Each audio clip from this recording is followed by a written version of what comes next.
enacted was back in the early 70s. So over the years, things would happen, new procedures put in, something else changed, and it really became very convoluted as a result of that happening. So the Young Lawyers Division decided this would be a project they wanted to undertake. They had some other minor policy things, and they started that program. And it went on for maybe a year plus, reporting back to the bar from time to time at meetings, and finally a bill was prepared for that standpoint. It came over to the legislature, started in the Senate, was filed. Not anything happened at that point in time, but I think all of us in the legislature can take a little bit more interest in talking to interest groups about new things that might be considered to be included with the bill. And with that, there have been several projects undertaken looking at portions of what we do as a practice with the juvenile courts and the treatment of the juveniles, as I keep referring to them, as troubled children and children in trouble, and finding ways that might be a better system for the state to consider, better policies. Ultimately, last year, we had a bill, House Bill 641, and within that bill we did address a number of major changes, looking at risk assessments and the need to be sure that before we had a child taken into state detention was one of the things I was concerned about, that we did some good measures of risk assessment. And we also looked at the issues about representation of the child, being sure prosecuting attorneys were appropriate in the courts for the state. So a number of things started working, and we put through the bill with these changes. And we recognize there's going to be some costs associated with it. But we felt what we'd be able to do is have the bill first implemented, then putting a date down the road far enough, we could come back and this session begin looking at how best to fund it. Well, it was probably not a good idea to do it that way to begin with, I'll admit. The governor had some concerns about it, and so talking to the governor and his staff, it was agreed that even though it passed the House, let's hold up.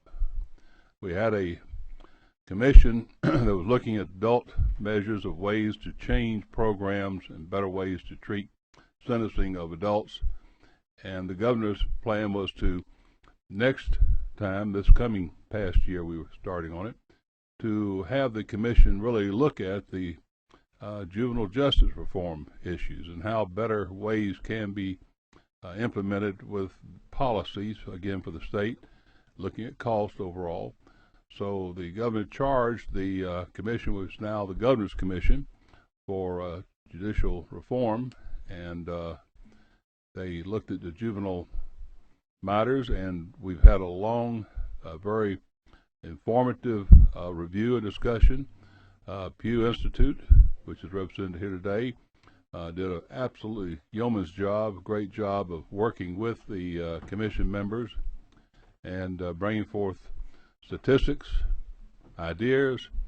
We had great discussions, subcommittees working on it, and we have come forward with a series of recommendations that's been published. I think most of you have had an opportunity to receive a copy of that. If you haven't, we will be more than happy to be sure you furnish a copy. But what we then next did, that was from December 15th, I think, when the recommendations were finally voted on and approved by the commission. There's been a process underway for a better part of a month since then, over 2 months almost, to put together the bill. And that is the bill that we now recognize as House Bill 242. And it is the governor's program. It is one of the governor's, I think, corner pieces of his legislation this year, and I've been asked, which I'm very grateful to do, to be the House sponsor of that bill and help shepherd it through the process we're going to start today. The process today is going to be strictly with public input. That will be not only today, but also tomorrow. We know there's a number of people who wish to speak regarding the bill and provisions in the bill. So I decided what we do is start with public input, and there will be carry through tomorrow's meeting, which is our regular Thursday meeting, and in doing so, allow everyone an opportunity. We ask you to be as concise as you can. If you have something which is published, look around, Judge. Got to be able to tell a judge to be concise. But the point being, we want to give everybody an opportunity. If you have something you have printed, we'll be more than happy to accept your printed remarks or suggestions and have that distributed among the members of the committee. The plan is through tomorrow we'll complete the public input, and then next week, I haven't set the date yet, there will be a further hearing on the bill, at which time there will be only committee consideration of the bill, no further public input. I know there will be some amendments that are being worked on at this time where we're doing some further tweaking. We've had a lot of people who have read the bill since it was published and have come up with thoughts and suggestions, and some of those have been considered. We'll still be open to considering those matters even up through the time of the committee's meeting next week on the bill. We have a number of people. We've already outlined some individuals to start out with. I thought it'd be very helpful to have the chairman, Judge Mike Boggs, who was the chair also of the Criminal Justice Reform Council that consider the juvenile matters, to speak to us as opening remarks. Judge Boggs, I think you are here, and if you've got guests that you want to bring up with you, please do so. Thank you, Chairman. I'll get your mics on. Newman of the Pew Foundation to come up, and Judge Steve Teskey, a juvenile court judge in Clayton County, is joining us. Great. And I appreciate the. If you've got other members of your commission. Be concise. That's probably good advice for me. And I wouldn't. Notwithstanding Walton Stevens, who's never going to be concise, I'll do the best I can. If you've got other members of your commission who are here you want to recognize, yeah, I do. please I do. Indeed. Make some opening remarks. Yes, sir. You all have some handouts that I'll be referring to, so I want you to in your folders. That's right. And I'll be referring to those. First and foremost, Mr. Chairman, on behalf of the Council for Criminal Justice Reform and the Governor's Office, I want to thank you for your leadership. I'm confident that juvenile justice reform could not have been possible without your leadership, and I want you to know on behalf of the other members of the Council how appreciative I am for your efforts. Also, Representative Mary Margaret Oliver, thank you for your leadership. You have been a stalwart supporter for juvenile and adult criminal justice reform in this state, and I'm very appreciative for your attendance at the meetings and your input. I likewise want to thank the Governor for his leadership, both last year in 1176, which came through, I believe, this committee, and did not joint committee. That's right. But your involvement in 1176, which I think was quite frankly unprecedented in the nature of criminal justice reform and the effect it will have on, we hope, saving this state approximately $264 million over the next 5 years, slow down what we anticipated at that time to be about an 8% prison population growth. Just to show just to break you in a moment, unanimous passage, I believe, in both houses. Indeed, and we're proud of that, and I think that is a testament again, Mr. Chairman, to your leadership and to the leadership of the members of this committee and last year the joint committee. I think you've seen the merit in the work of the Governor's Council last year. I hope you'll see merit in what we've presented to you this year. But I also want to thank some of the other members. You have Representative Stacey Abrams as a member of the Council for Criminal Justice Reform. Likewise, Representative Oliver, who I've recognized already, Representative Jay Powell, Representative Willie Talton, and of course you, Mr. Chairman. We're all members of the Council last year and this year. We also had some senators that I will recognize when I testify in front of the Senate for this committee as well. But I want to thank you all for your leadership. This was not easy. But quite frankly, I think what you all have accomplished is unprecedented. I also should note, for the record, inasmuch as I am a judge on the Georgia Court of Appeals, and there are restrictions concerning what I can and cannot say and what I can and cannot support, that I do have the permission of the Judicial Qualifications Commission, and the Code of Judicial Conduct authorizes both Judge Teskey and I to appear at your request to testify in front of legislative and executive committees on public policy matters affecting the judiciary. So in that regard, I wanted you to be aware that I was ensuring that I was following appropriate protocol. This bill that you have in front of you is 244 pages. I won't presume to go through every bit of it, but I want to start with the premise that The council was charged this year, and we're a larger council this year. Last year, the Council on Criminal Justice Reform dealing with adult matters was only 13 members. This year, it was 20. We're trying to be, and I applaud the governor for this, more inclusive. In addition to the membership on that council, which included sheriffs and lawyers and prosecuting attorneys and members of the House and Senate and members of the judiciary, we reached out. Thomas Worthy is the governor's deputy executive legislative counsel, and he and I met with several stakeholders throughout this 6-month process. We were charged specifically this year, unlike last year, with really taking a look at juvenile justice reform policies and practices. I thank Commissioner Avery Niles, who is here, and the effort of the Department of Juvenile Justice in assisting the Pew Foundation on the States in ensuring that we gathered the appropriate data, analyzed the appropriate data, and then indeed that we looked at public safety outcomes and fiscal implications that to drive, if you will, the recommendations that we have made. So with that, I want to go through some of the data that drove our considerations.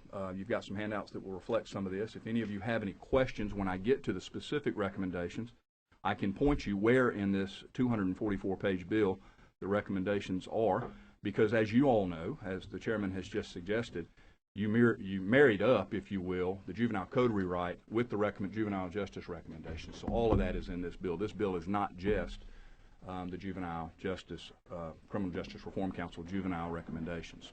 I won't go through all of the data, but you have, do they have this document? Yes. All right, this document is what I'm referring to at first. And if you will take a look at it and just kind of go through it with me, I'll tell you that it starts off with the findings of the special counsel. Indeed, after we analyzed the data, I think it was important and is important for you to recognize fiscally that the Department of Juvenile Justice in FY13 was appropriated approximately $300 million for their operations. 2/3 of that amount goes to operating out-of-home facilities used to house youth in this state that are adjudicated delinquent or otherwise. So it's a significant amount of money being spent on housing youth in this state, and I think you need to know that number. In addition, you probably ought to know what kind of return on investment you're getting and who are in these facilities. First, let me tell you that the residential facilities in this state cost approximately, that is the YDCs, youth development campuses, and regional youth development campuses, cost roughly $90,000 per bed per year. That is a significant amount of money. Compares, for example, as the Chief Justice mentioned in her speech just last week, to approximately $19,000 a year to house an adult in Georgia's prison system. And there are a myriad of reasons why that number is higher that I won't get into, but nonetheless, those are appropriate numbers after our audit and review of their data. Despite the huge expenditure there, and actually before I get to that, I want to give you the numbers. We have, here we go. We have 7 youth development campuses in the state, and those costs are actually $91,126 per bed per year.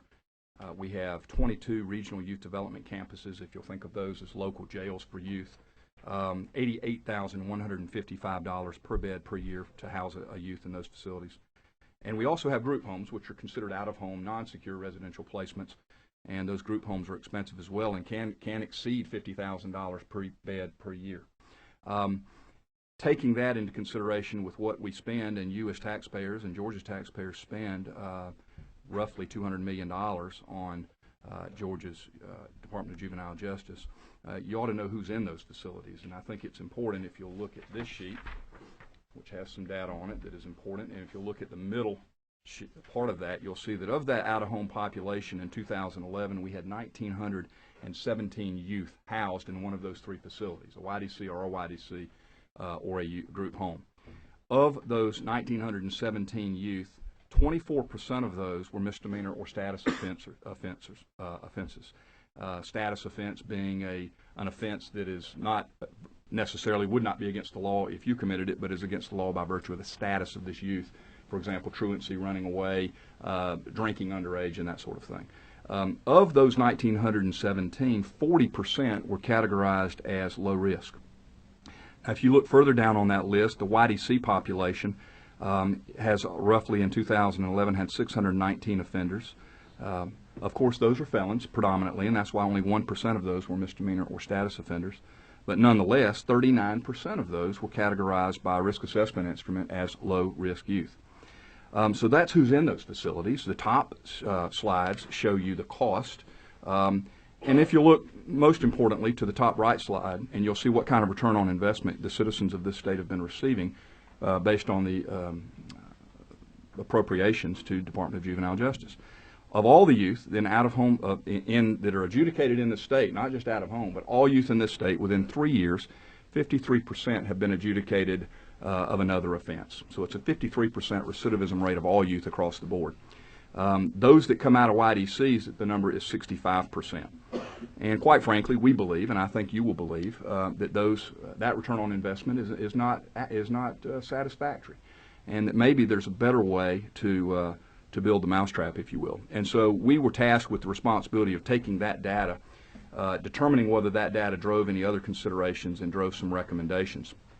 We also found that there were limited or no community-based options in many parts of this state, and that's obviously driving some of these recidivism rates.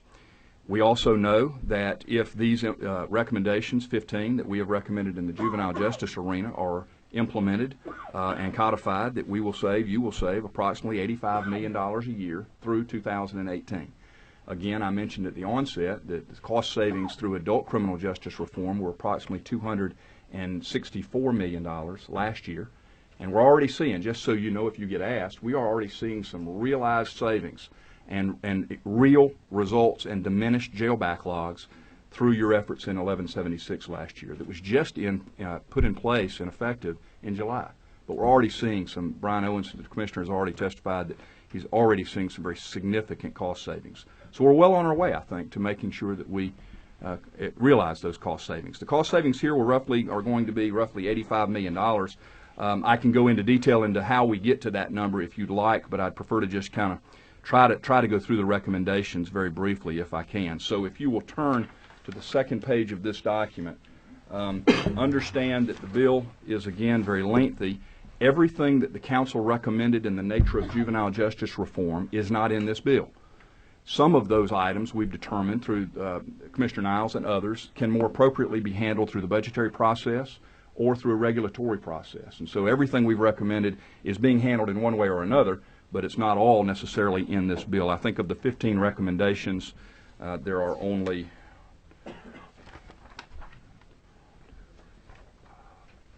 8 recommendations probably that we've made that are required to need legislative action.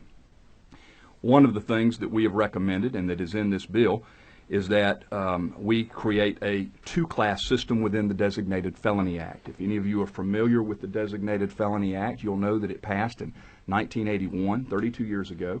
At that time, there were 11 offenses, and they were serious offenses, as you might imagine, the most serious offenses that a juvenile could commit. That act, however, has morphed over the last 32 years such that there are now 30 offenses within the Designated Felony Act, running the gamut from murder to smash and grab burglary.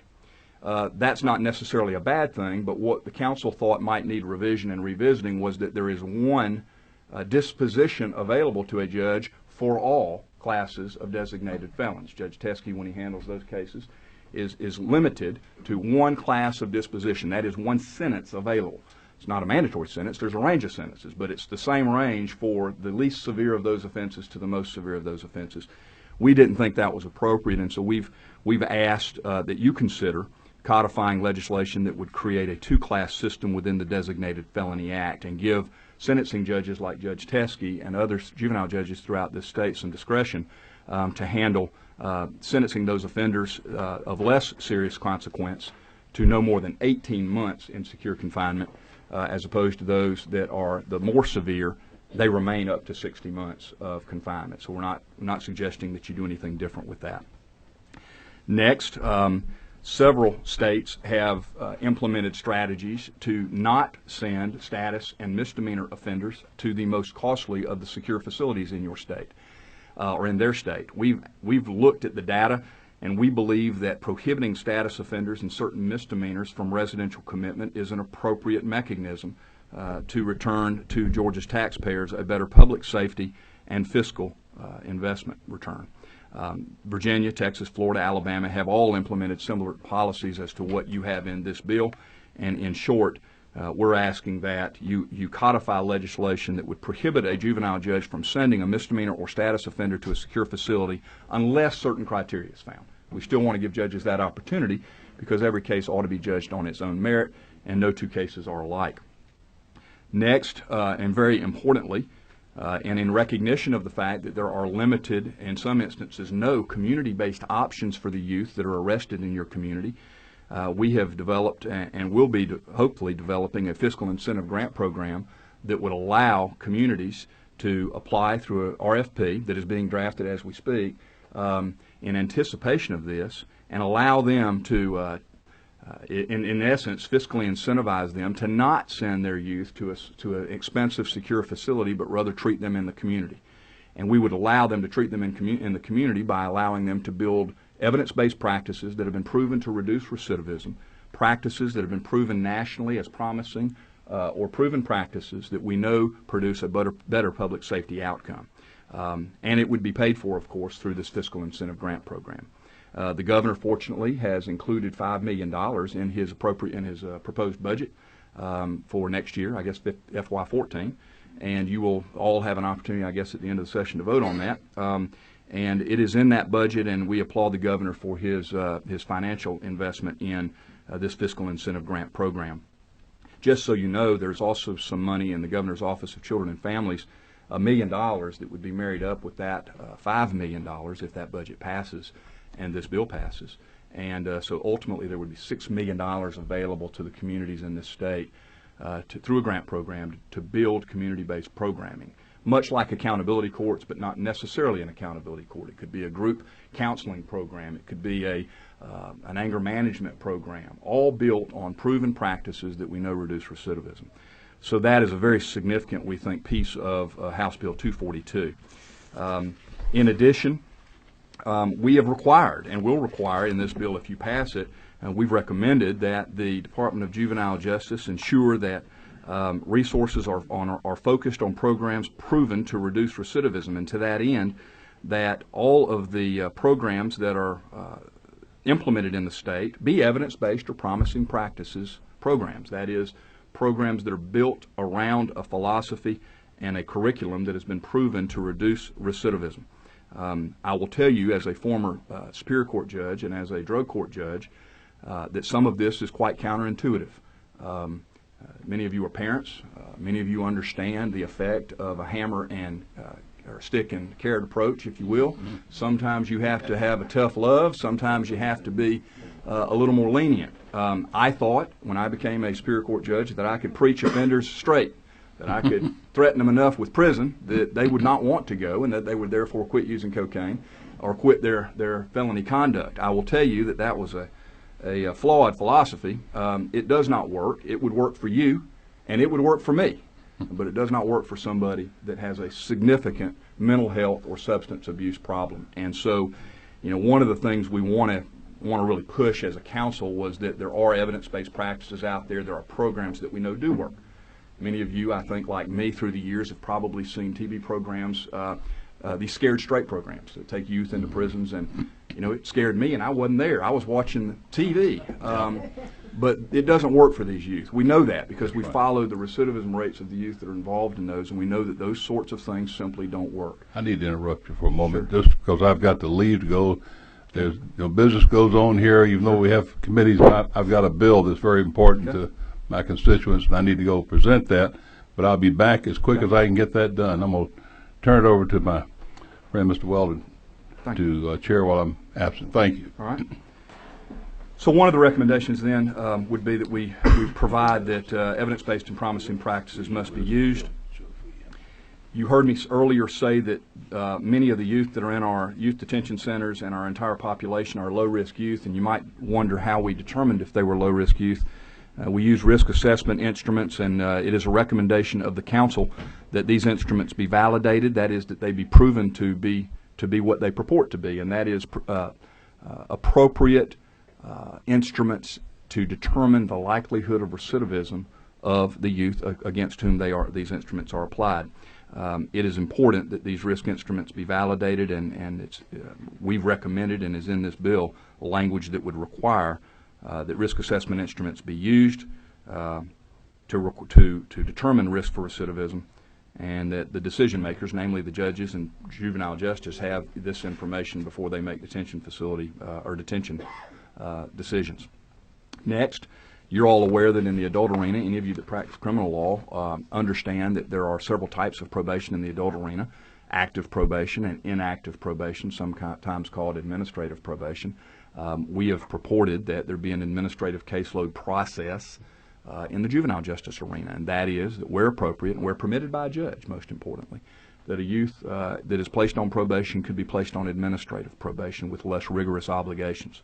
Of course, that would free up caseworkers to focus on youth to whom they can have the greatest impact, we think. Next, one of the problems, quite frankly, that the council had, and I think DJJ has, is that we don't really have the data that we need to make a lot of the decisions in this state. I think we have good data, and probably comparatively, we have better data than most states.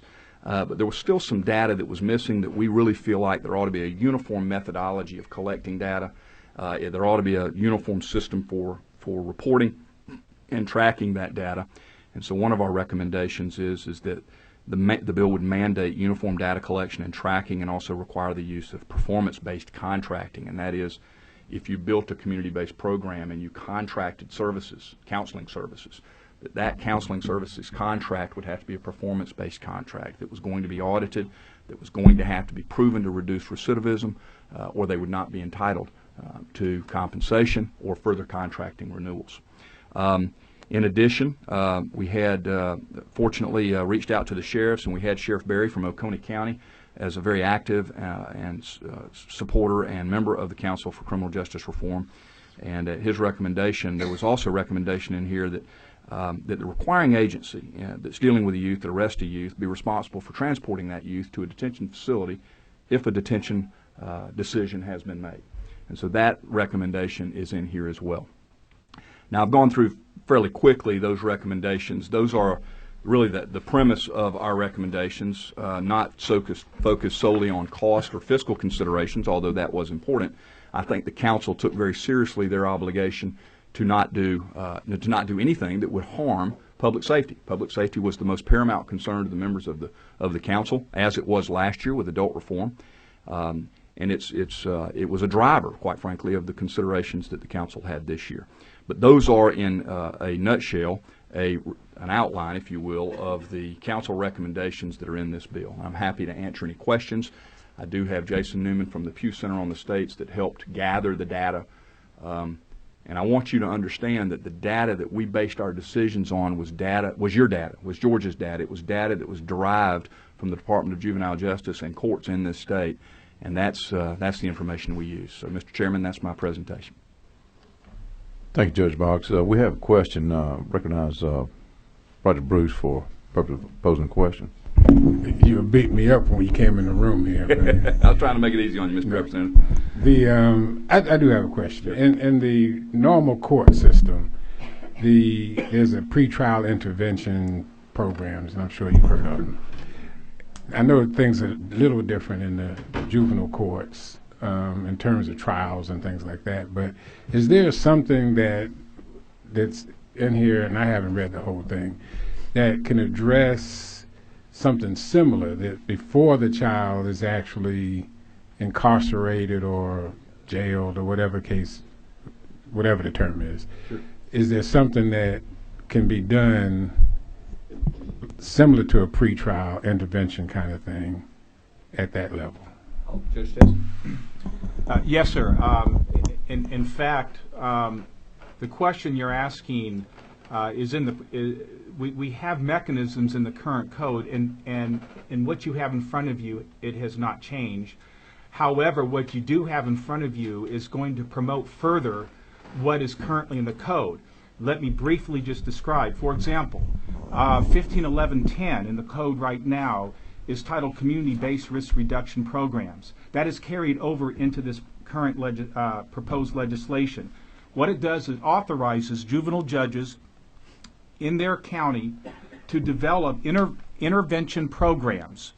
They are allowed to bring stakeholders together to develop written protocols for the purpose of addressing delinquency, deprivation, and unruliness, which will now switch over, if y'all pass this, to delinquency and chins, and because now it's all going in the unruly into the chins. But it goes one step further. It has language for intervention, okay, to develop community programs to prevent delinquency, to prevent the unruliness. Now, we also have in there informal adjustments. Courts are already authorized to divert cases away from the formal process. That's where the whole assessment process is so important, to help local courts identify what are the right kids that need to be diverted away, because we know the lower the risk the kids, the more we let them go into the system, the worse they will become. That is a fact. We know that now, okay? But what this legislation here will do to enhance what's already in the code is money. Money. Because the problem is, there's only so much you can do in prevention if you don't have the resources to do it. I agree. And what we're talking about now in terms of reinvesting this money, this incentivized program that the governor is proposing, is to do what judges across this state have been complaining in all my 14 years, including me, and that is give me more money. The only way you're going to do it is to raise taxes or that's it, raise taxes. That's not an option. But we don't even have to consider that when we already have resources within our own budget if we just do things differently. Okay. One follow-up, if I could. As I understood what you were saying, some of these programs would not have to be run by the government itself or the courts themselves. They could contract that out to third-party individuals who demonstrate the ability to do the work. Is that correct? It would be based on performance-based contracting obligations, but otherwise, yes, you could build. I don't think it would be appropriate for this. The council didn't think it was appropriate to tie the hands of every community and make you build the same thing everywhere. Okay. The resources are different in Clayton County than they are in South Georgia, and quite frankly, the communities ought to have the liberty and luxury of building a program that works within the confines of the resources that they have. And so the recommendation we've made, we believe, fits that. That. Thank you. And also, thank you, Mr. Representative. And I was remiss in earlier, David McDade is here as well. David McDade is a district attorney in Douglas County, and he also served on our council along with Danny Porter, the DA in Gwinnett County. And I want to thank him personally for his assistance, and Mr. Chairman, in helping the council arrive at these recommendations. And also, we've produced a report. It's much shorter than the 244-page bill. It's only 33 pages, and if any of you would like a copy of this report, I can get you a copy. But this report outlines, in very brief portion, the impetus for each of the recommendations and outlines the specifics of the recommendations. It also contains some data that was kind of driving those considerations. So if you want a copy of this report, is it in your packet? Wonderful. You have that report. Thank you, Judge. We have another question for you. Recognize Representative LaDawn Jones for purpose of asking a question. Thank you, Chair. My background is a former prosecutor and now criminal defense. So I have seen in the courts a lot of, you had to leave one to do the other. But one of the biggest complaints that we saw from the community were the burglaries committed by juveniles. And so I'm taking a look at the special report and looking at the designated felony breakdown in the back, and just wanted to know the council's kind of thoughts on the burglary. I see that the smash and grab burglaries are considered a Class B. Smash and grabs are typically commercial properties, whereas the ones in people's homes were the ones that we heard the most complaints and concerns about, and just how this thick act may have addressed that. Yes, in fact, we had significant and extensive discussion when we were breaking down Class A and Class B, and that issue, Representative, came up. First of all, you're correct. Burglaries, not only in Georgia but also across the country, we've experienced a significant increase. It used to be theft by taking motor vehicles and theft by receiving. Interesting, they've gone down, burglary's gone. I'm not going to spend the time explaining why. Suffice it to say you're correct. However, let me share this with you. Please bear in mind that what we haven't mentioned is that we already have a very tough law on burglaries in the juvenile code. If you commit so many burglaries, I have no choice. I have to send you to Superior Court. You have to go to adult court. Okay? If you are 15 years of age and you have you've been adjudicated on 3 prior burglaries, goodbye. So let's just keep that in mind. Okay, that was part of our discussion. That was it's already in our current legislation. I mean, it's already in our current law. It's been transferred over. Smash and grab. In fact, it was very interesting because it was Danny Porter, distinguished DA, among the other distinguished DA. See, you like that? Okay. Anyway, here's the thing. Think about smash and grab. And Mr. Porter made a very good point. What I consider residential burglaries to be a violent crime. We have to be very careful. We had this type of discussion. Just because it may be classified in the criminal code as property offense doesn't necessarily mean it's strictly property. It depends on what you're doing with the property. If you put a teenager, unlicensed, in a vehicle who steals the car, that's dangerous. And we know that. You have kids breaking into homes and they think, and you know what? It takes 2 or more. Kids like, misery likes company, especially among juveniles, okay? One in the front, one in the back, there's a lookout, okay?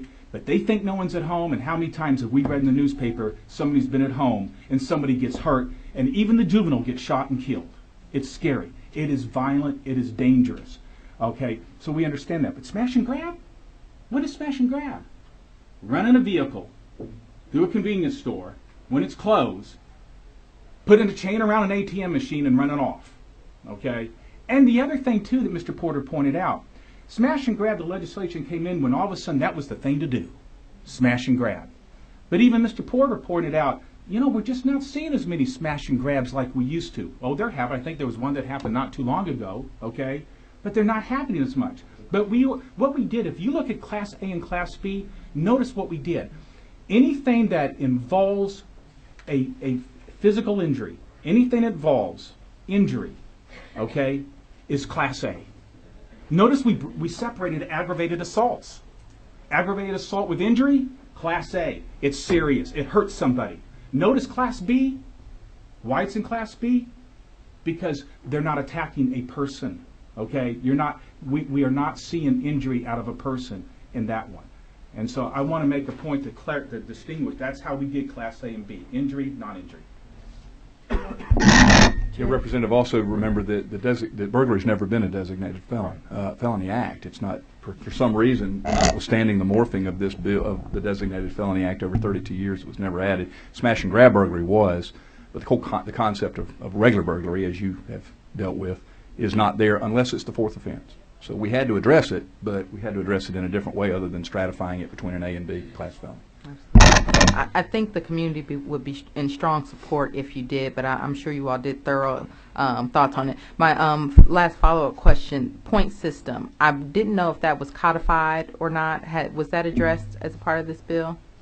The driving point system?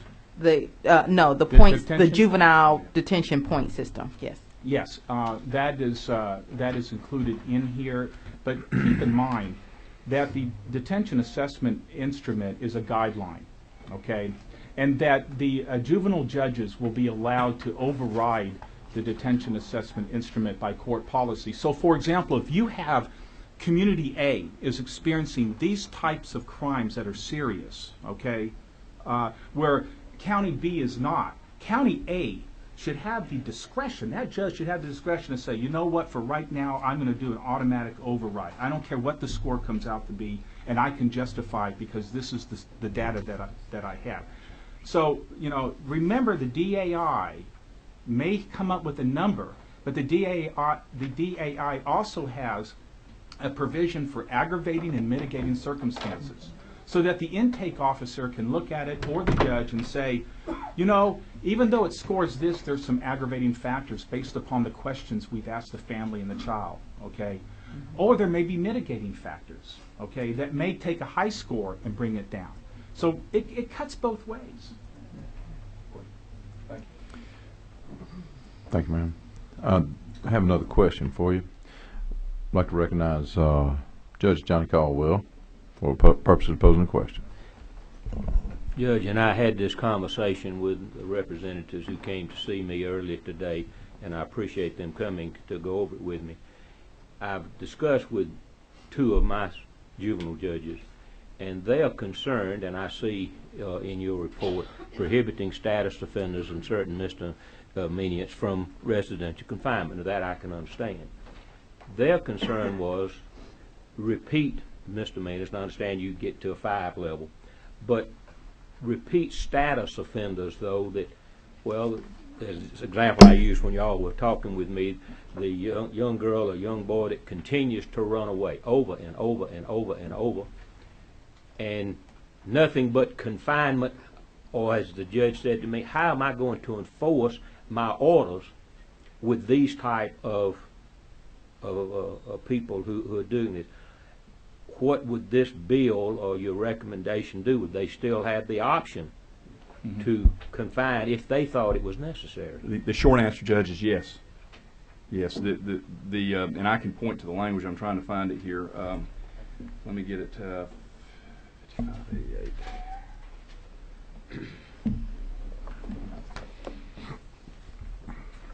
Yeah, if you look on page 161, or just give you the reference, it's on page 161, beginning with line 5585.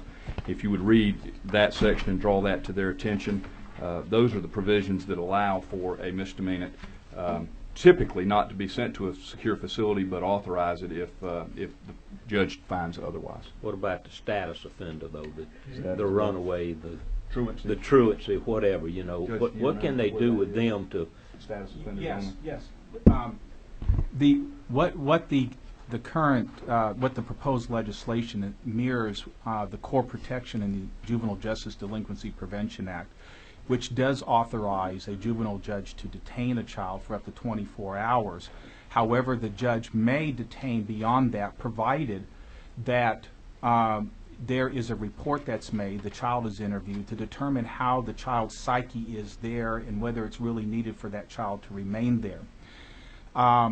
Let me point something out. The reason why this is important is because we receive federal money from the Juvenile Justice Delinquency Prevention Act, which is administered by the Governor's Office for Children and Families. We are audited every year by that federal agency. The one core protection, there's 4 of them, that we're the closest at risk of losing our federal money is this one, the locking up of status offenders. And so while we realize, and as a juvenile judge, I agree with your juvenile judges what the problem is. In fact, I will tell you, Representative, I wrote an article a couple years ago published in a journal about this very issue, and that this is the toughest thing that judges have to deal with, because these are low-risk kids as far as committing a crime, because they haven't committed, but they're the highest needs. And they tend to do things that are going to hurt themselves. So a judge is caught between, am I going to be paternalistic, so to speak, and lock the kid up to protect the kid from himself, or do I put the kid into a detention facility who we're working to only reserve for the highest, the most dangerous kids and make them worse? My only question, what can they do with that under this proposal? Well, that's where, and you know, and that's the thing. And particularly in rural, and Sure. Judge, you certainly know from where you The money. come from, like with me. Yeah, two We don't answers. have all these facilities and psychologists to operate with to go do the psyche for 24 hours. We just don't have it. Couldn't agree more. The recommendation was that status offenders be prohibited from being placed in secure facilities post-adjudication, period. And that's on line 4333 of page 125. So I misspoke earlier when I said the judge could do that. That's for misdemeanors, not for status offenders. Right. The status offenders, what is in the bill now is that they are prohibited post-adjudication from placing a status offender, regardless of the number of status offenses that offender has, in a secure facility post-adjudication. There are plenty of available remedies pre-adjudication, but there won't be any post-adjudication. But the thought was that through this fiscal incentive grant program, that communities would, like rural communities in particular, because believe me, I can understand the challenges of lack of community resources in rural Georgia as well as anyone, having started a drug court from scratch with really no resources, and I realize how difficult that is. The idea, though, would be that if these local communities applied for and were receiving some of this grant money, that would offset some of the local burden if there was any, and that they would have to treat those offenders in the community. Now, while that's expensive, I think it's also important to note that that's more effective. And that's the whole idea, is that treating them in the local community with evidence-based programs is more effective. The challenge, of course, is how can you treat them in those programs if you don't have the program? Don't have them. And then the process of getting those set up, and what do you do in the interim? Yes. While they'll be, if you're fortunate enough to have one set up. And that was their Yes. concern when I discussed this with It's them. a legitimate concern, but I don't think it ought to be overriding, and in light of the real effect that the prohibition against status offenders and would have on the overall picture of what we're recommending. But I recognize the concern and appreciate the question. Thank you. And it's 15, if I may, Yeah. is 1511.4.12, where a child in need of services, which would be your status offender, may be held in secure residential facility or non-secure residential until a continued custody hearing is held. You know, yeah, and you know, so it you know, there. And one other thing is that what we're trying to do is get, especially to these rural areas, the monies that are so needed to do some of these things that your judges cannot do now. That hopefully in the future, that we've heard from other states who have done this type of reinvestment planning, is even develop local residential centers within their county, which is really good because it keeps them near their family instead of miles away. And while there's been no commitment from the executive branch or otherwise, I think it's fair to assume that if these things work, I would hope that we could convince that they be ongoing, and that future Appropriations Act include refunding the fiscal incentive grant program. But thank you, Mr. Representative, for your question. Are there any further questions for these witnesses? Thank you very much. Thank you, Judge, Chairman. appreciate it. Thanks, sir. Thank you. Okay, we have Melissa Carter, Barton Child Law and Policy Center. And we have also Pat Willis and Sharon Hill.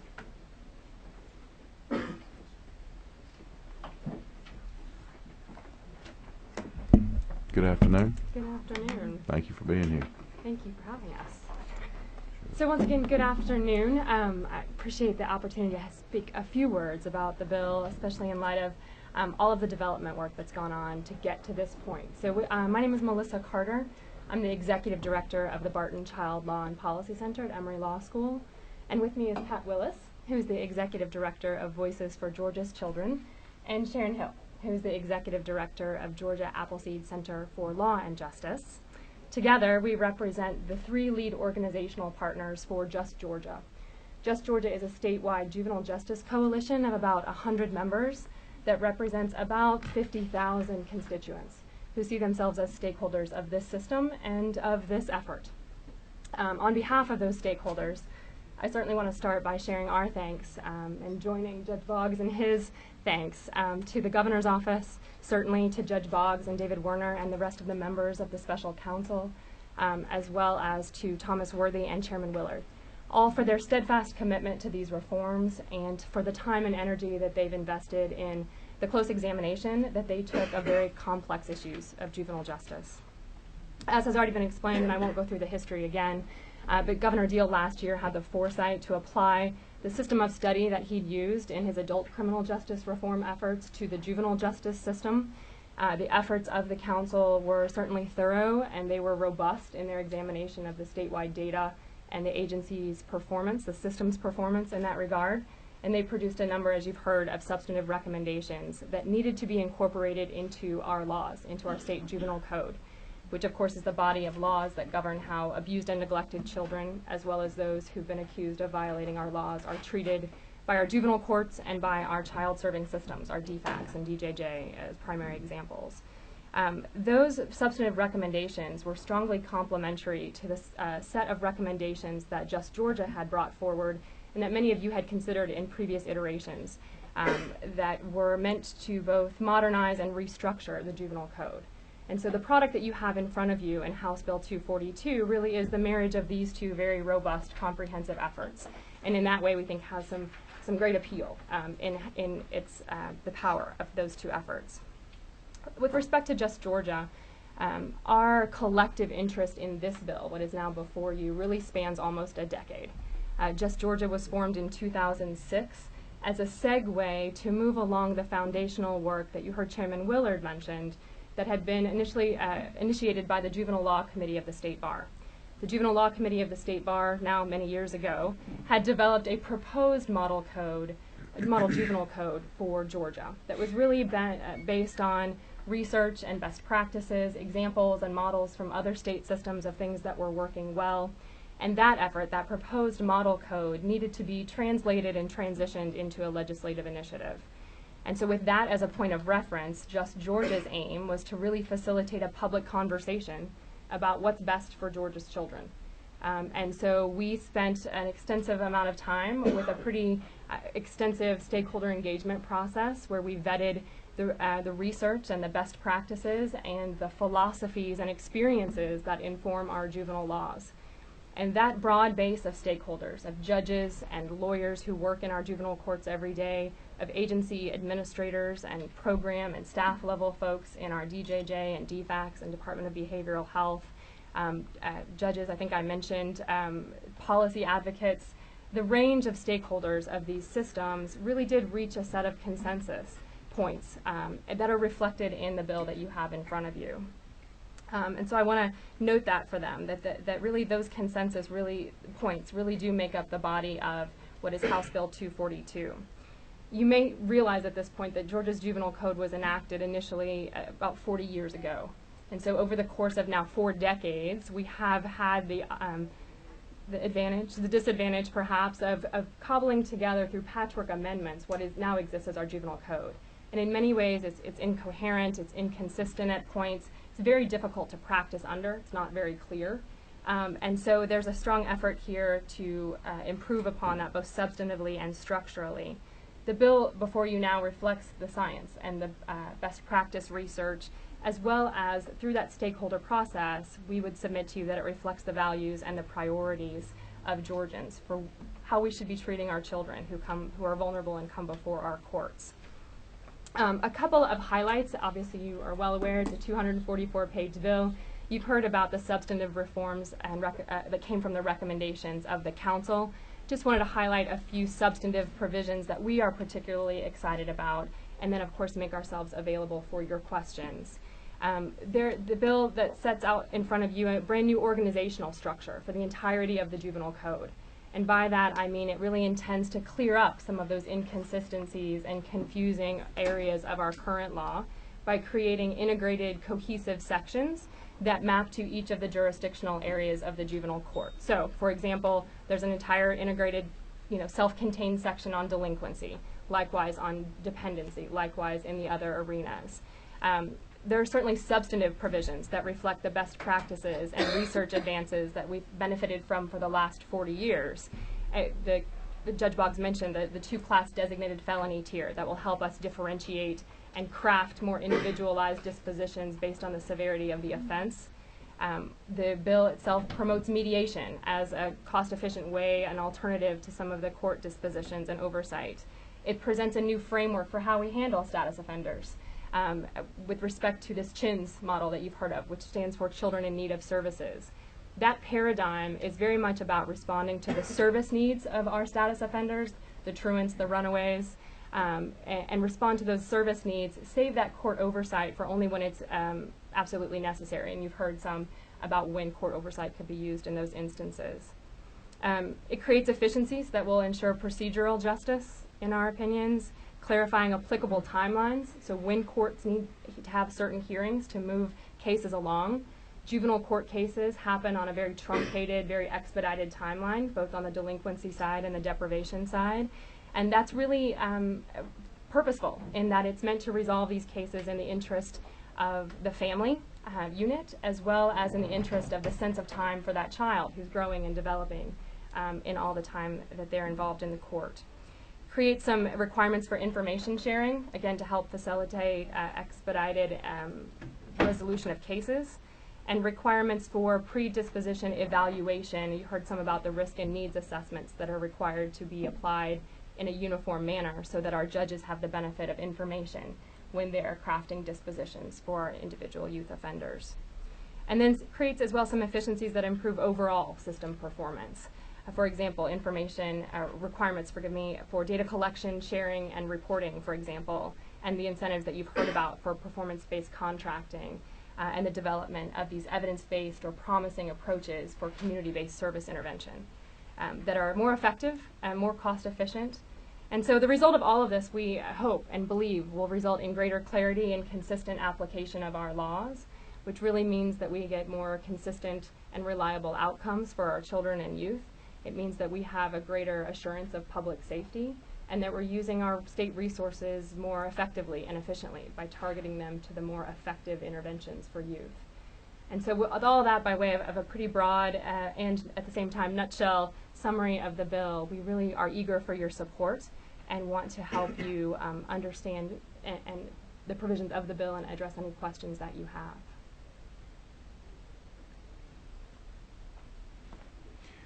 I don't see any questions at this point, but we certainly know how to get a hold of you. Yeah, absolutely. Thank you very much. Absolutely. Appreciate your input. Thank you so much. We have a special guest and presenter today, Ms. Robin Clark, who's president of Georgia State Bar. Thank you for being here, Ms. Clark. It's great to see you. Good to see you, Mr. Chairman. Good afternoon, committee members.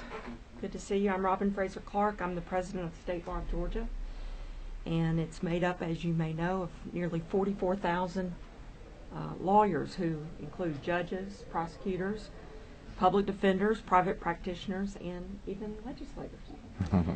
And on behalf of the State Bar of Georgia, since I don't have this opportunity very often, I first want to thank you, legislators and committee members, for your service and dedication to the citizens of Georgia. On behalf of the State Bar, we know you make a personal sacrifice to do your job and be here, and we appreciate it.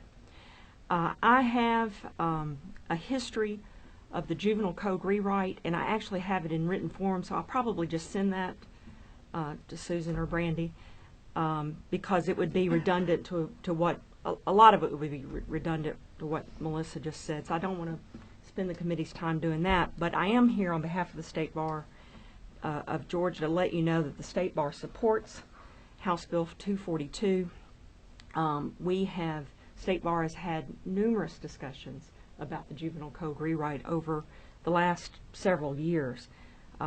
We've had open discussions, informational sessions to vet this proposed Juvenile Code rewrite, and it's the State Bar's members who practice juvenile law and represent juveniles, who prosecute juvenile offenders, who are the judges of the juvenile courts, and who are the court-appointed guardians of juveniles, who will use this new juvenile code on a daily basis.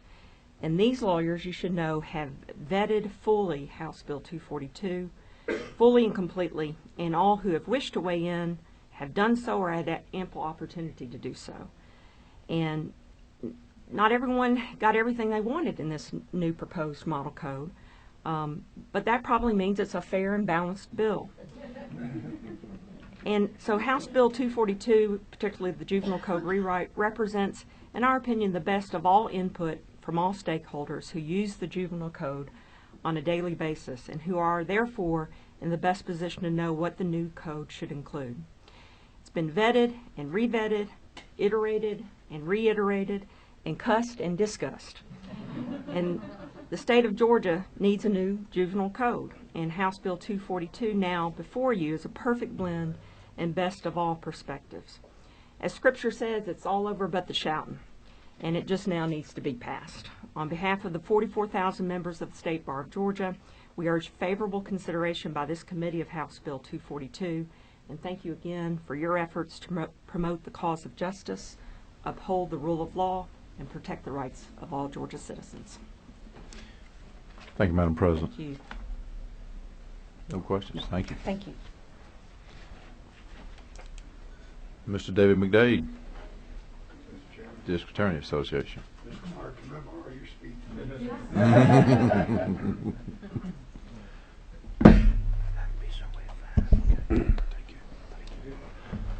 Thank you, Mr. Chairman. I apologize for my voice.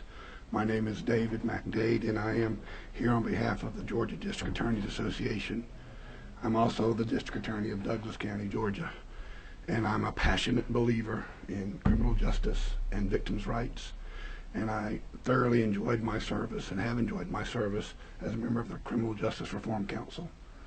And I want to assure this group that I have never been known as a go along to get along kind of guy. We'll take judicial notice of that.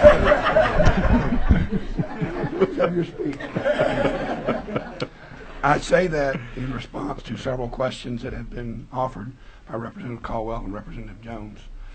I want you all to know that this process was one that was thoroughly vetted.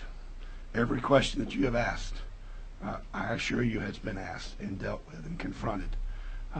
Your questions about burglary, we took them up last year. We took them up again this year. Your exact concern that the public has reached out to us in the prosecution community repeatedly about burglaries, and specifically juvenile burglaries. That issue was put front and center in this conversation. Representative Caldwell's questions about my judges back home where we don't have a lot of money say the only way I can get Johnny's attention sometimes when he continues to be a status offender is to put him someplace where he can't be a status offender till we can figure out what we can do with him. Those issues were addressed. And as our bar president just said, because everybody didn't get everything they wanted, this is probably a pretty good bill. But I want to bring to you the message that I assure you that those issues were carefully considered, and I'm here to tell you that we support the product that was the end result of that conversation and those conversations and all the discussions of those issues. We support this legislation and likewise urge your consideration of it, your favorable consideration. Thank you, Mr. Chairman. Thank you, Mr. McDade. Appreciate it. Stan Jones, Youth Villages and MAAC. Thank you for being here. Thank you.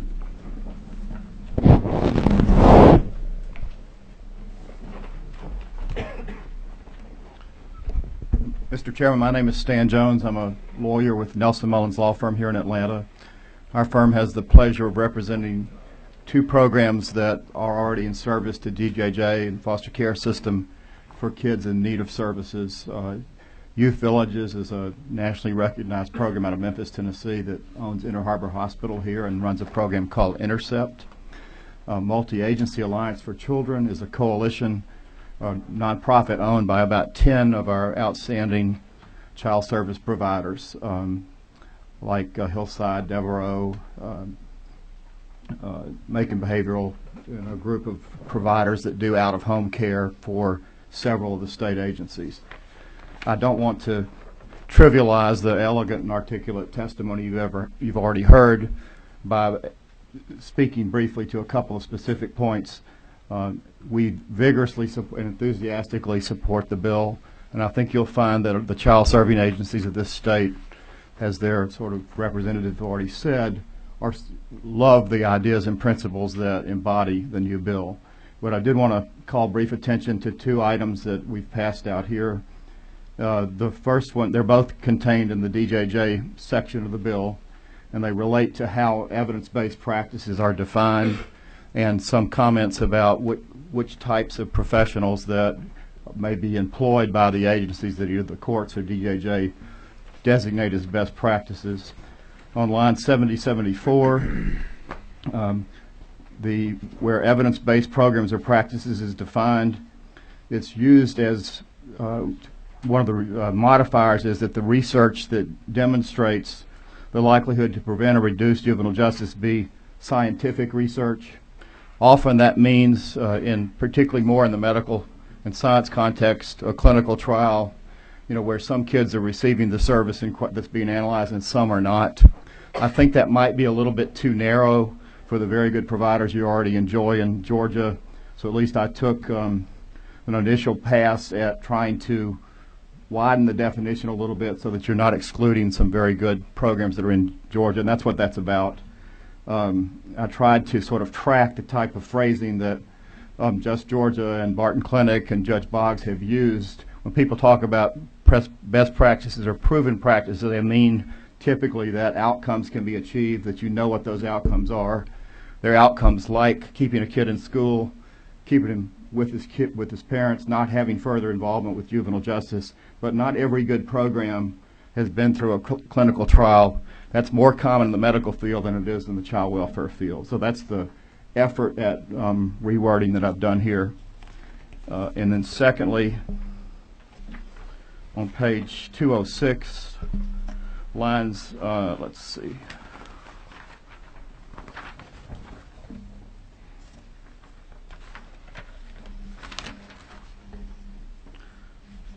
Line 7147, there's a goal here to be assured that a child that is being helped has staff, providers, and workers who are trained and treated as professionals in 7147. Not all of you have had the pleasure of being involved in a scope of practice discussion within the Health Committee. Some of you have. But I think the word professional sometimes can be tied to specific licenses, like licensed social workers or nurses or marriage and family therapists or licensed professional counselors. At least I believe that the intention here was to try to assure that the staff is trained and that it's treated with professional respect and not denigrated because they're working in a child service agency. And so to avoid a potential trap that a profession can be defined narrowly as a licensed one, my suggestion here was to try to loosen that up a little bit so that programs can be more widely used. One example would be sometimes you have kids who've been in the system who are peers, and they are actually really good coaches for kids because they have sort of been through the issues and have learned how to talk to parents and families better. Another example, some of the programs use college graduates, but they train them themselves. The graduate may not have succeeded in getting a license. Or want to, and may be more effective in some cases because they haven't. So programs have different levels of treatment or coaching that is used, and I think the word professional could be used too narrowly to enable the use of programs that have the best practices and proven outcomes. So thank you very much. Thank you. We have a question for you. I'd like to recognize Mary Margaret Oliver. What question? For the good work that your folks do in Inner Harbor and other places in Georgia. When evidence-based came up as a definitional section in our discussion, I believe we reminded ourselves that it had been defined in last year's bill. Would you please go back for us sometime and double check and see if it was in fact defined? I'll be glad to do that. I don't recall. And let's I haven't gotten that far yet. I don't think we changed it from last year, but if we did, I'd like to know that if the differences are as you suggest they might be. And I think you raise a good point because it's evidence-based practices in contract compliance is a term of art that we're using right now. Right. And to the extent there are going to be vendor issues, and to the extent there are going to be bids and audits and things like that, it is giving the best definition possible is something we did discuss. Thank you. And no further questions. Thank you very much, sir. We have Deborah Nesbitt, ACCG.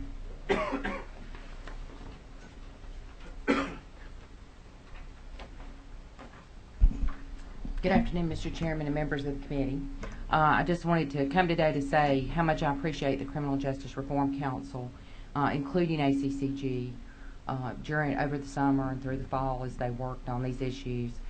We have been at the table. We have expressed concerns, and most of those concerns have been addressed. And so we support the final product today, given some of the changes that will be made over the next week. So with that, if anybody has any questions? What changes?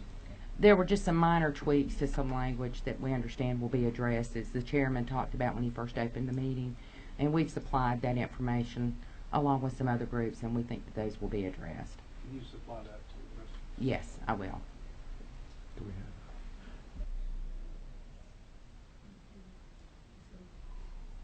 have? Okay. Thank you very much, Thank Ms. you. Nesbitt. Appreciate it. Thank you. We also have Michael Langford, West Georgia, or West Care, Georgia. Okay. That's the highway named after his brother, just in case you didn't know. Okay. Langford Park. Okay. History lesson in addition to Judiciary Committee. Is there anybody else who'd like to speak to the bill or provide testimony? I see we have Travis Sackerson here. I'm sure he's. So we'll take that as your support for the bill. Thank you, Mr. Sackerson. We have a question. Recognize Andy Welch for purpose of posing a question. I did miss about the first 15 minutes. Have we heard from the juvenile court judges? Yes, at all? we have. Mr. Boggs, Judge Boggs, Judge The Teskey. bill was presented at their annual conference, I believe, over in Athens. Is that right, Judge? Because I knew you were here about with the council, representing the council, but I was concerned about hearing from the judges themselves. I can speak there, John, or may I? Yes. Representative Welch, I just spoke to Eric John, as you know, is the executive director outside in the hall. He had to leave. I did ask him regarding our current president, Robin Scherer, if she will be able to attend. She will be here tomorrow. I will tell you this, that since Judge Boggs mentioned it, we did meet with several judges at their fall conference. Some of them included, the current president, included past presidents, and future presidents.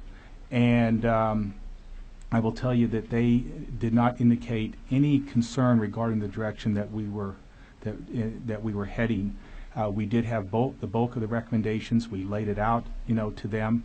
I think the major concern and what you will hear from Judge Scherer tomorrow is that the biggest concern the judges have, which they've had for a long time, is getting the resources that go directly to the question of Representative Caldwell and what he said earlier. And if this bill is going to help that, Judge Scherer says that a lot of judges are going to be happy with that. But you'll hear from her tomorrow. Yes, sir, Mr. Chairman. We're done. We're done. We're adjourned. Did I arrive just in time or what? That's right. Thank you. Well, what we're doing, as I mentioned earlier, see the volume down a little too loud, is we're going to continue tomorrow for those who want to make a presentation to the committee. And that will start at 2 o'clock. And once that's concluded, we will then set the following week for just consideration within the committee of the bill and all proposed amendments. We will address that, and hopefully with the acceptance of amendments, what they may be, we'll have a committee substitute. So with that, we will stand adjourned. Hold on. Yeah, well, the meeting's at 1 tomorrow. Excuse me. We're starting at 1 o'clock tomorrow. So to be sure there's sufficient time for everybody. We'll stand adjourned. Yes, ma'am, this room.